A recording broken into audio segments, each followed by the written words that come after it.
Back when I started out in photography at the stately age of 9, the technical barriers to my debut as a photographer were non-existent. That was because my first camera was a Kodak Instamatic. The smartphone camera of its day, Instamatics were cheap and incredibly easy to use. They were small and plastic and had precisely 2 controls, a shutter button and a lever to advance the film roll.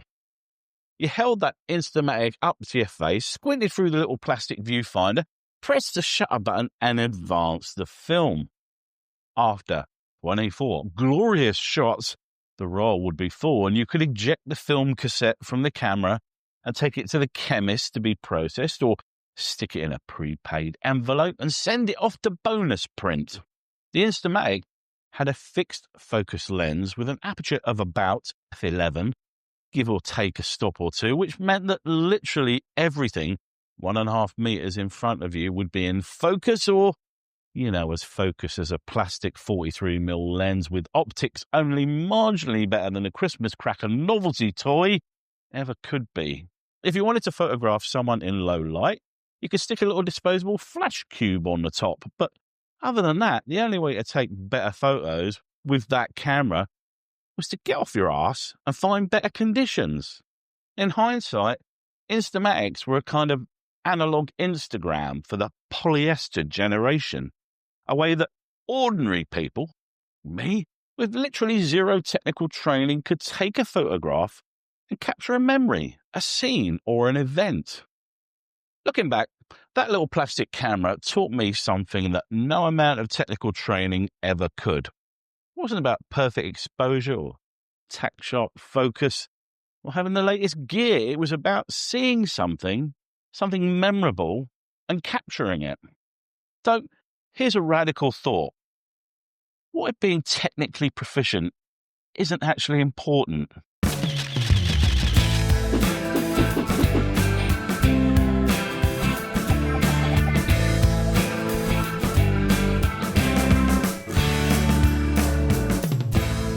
There's a metric shit ton of gatekeeping in photography. I don't suppose it's that different to any other hobby with a technical element to it, but it's still frustrating because it discourages people who might otherwise really enjoy it. There is absolutely nothing wrong with reveling in the technical minutiae of photography if, like me, that's what floats your boat. But it's also possible to be a good photographer and not give a flying fuck about edge sharpness at 400% zoom and cross-referencing MTF charts. Gatekeeping in photography takes many forms, and I suspect that most of us have heard the greatest hits at one time or another. Real photographers shoot fully manual. Real photographers shoot full frame. Real photographers get it right in camera. I'm sure you can think of a few others. This kind of gatekeeping has a negative effect on any hobby, but it's super discouraging when you're a newcomer to photography. There's this perception, created by a certain kind of photographer, that the technical stuff is as important as the end result. But more than that, that extreme technical mastery is the only route to photographic excellence. Well, I'm here to say bollocks to all that. If you want to shoot in full auto because that's how you enjoy taking photographs, and I say bloody well go for it. Shooting in full auto is preferable to not shooting at all. There's a strong argument to be made for completely ignoring the technical guff at the start, simply going out and taking photographs. Fuck it. Put everything on full auto. Aperture, exposure, ISO, white balance, and focus. Let the camera decide it all. Just find that auto setting on the dial and leave it there until such time as natural curiosity gets the better of you. I've seen it time and time again. The technical stuff has a habit of knocking all the fun and enthusiasm out of photography for beginners. They become so obsessed with following the rules from the chin-stroking gurus that the process becomes marginally less enjoyable than watching politicians dance on TikTok. Expose to the right. Check your hyperfocal distance. Switch to a prime. all the sorts of things that more experienced photographers, well-meaning as they might be, say to beginners. How about have fun instead, or photograph what catches your eye? Once someone has caught the bug, they may well ease into the more technical side of things. Curiosity may lead them to discover long exposure techniques, bracketing, and the 500 rule. Equally, it might not. What if they just want to keep using auto? Is a photo somehow less good because it was shot using settings that the camera chose? Is there some law that states that you've got to be operating in full manual by the end of your first year? What if actually auto is fine? What if torturing yourself with technical terms and technical techniques is a surefire way of killing the enthusiasm if you're more artist than geek? Now, I know what you're thinking. Andy, me old mate, that's all very well meaning of you, but what about those times when full auto fails to deliver? To which I say, what about the times that manual fails to deliver?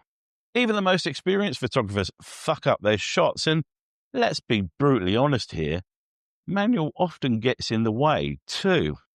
You might be faffing about setting aperture, focus, exposure, ISO, and white balance while they blink, and you'll miss it. Once in a lifetime shot passes you by. Those amazing moments that photographers experience on a rare basis are often stressful enough to capture because we all hold ourselves to such a high standard. But is dicking about with the dials actually compounding that stress? Many famous photographers are happy to let the camera take the strain. For instance, the famous New York street photographer Bill Cunningham once said, "I let the camera do the work. I just want to be there when it happens." One of the arguments for leaving full auto behind is that learning what the dials do will make you a better photographer.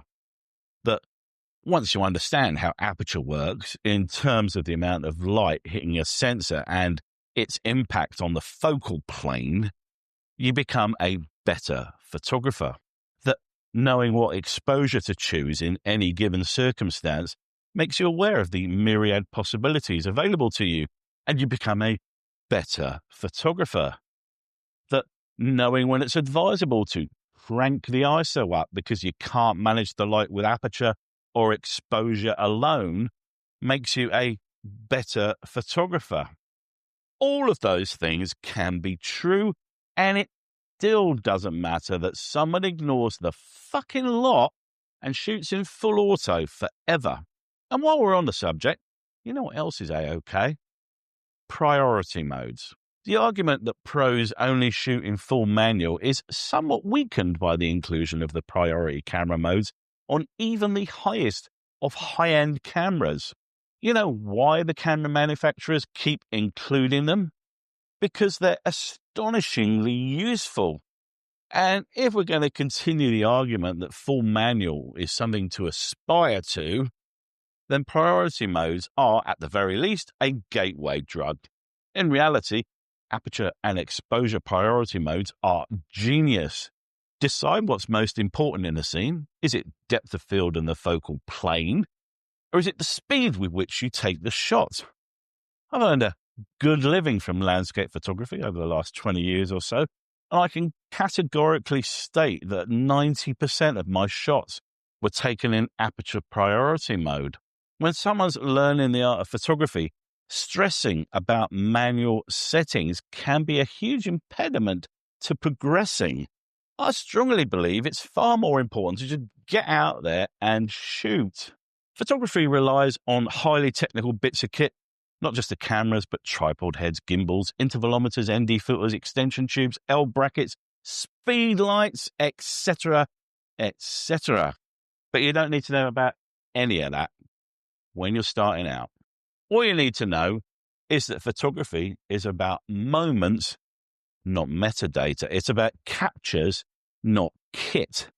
Photographs freeze photons of light present at a location at that specific fraction of time in a sequence that is utterly unique and will never, ever occur again, even until the heat death of the universe in 10 to the power of 100 years. The moment is what is important, not the kit. And if the best way for you to capture that moment is in full auto, then bloody brilliant. Go for it, legend. Here's my advice. Embrace auto mode if that's what works for you. And remember that there are no rules, despite what the gatekeepers would have you believe. When someone stops to look at a photograph, they do so because of the qualities inherent in the image in the frame, not because they're loving the f-stop the photographer chose. They just felt something. And that's the only technical specification that actually matters. And that will do us for this little look at the power of full auto mode. Do you ever shoot in auto? How about aperture or exposure priority? Do let me know in the comments section below. If you enjoyed this video, then do please give it a like. And if you got value from it, then do consider subscribing to my channel for more photo, video, and drone-related content from me. Till the next time, guys, hopefully without a stinking cold. Ta-ta.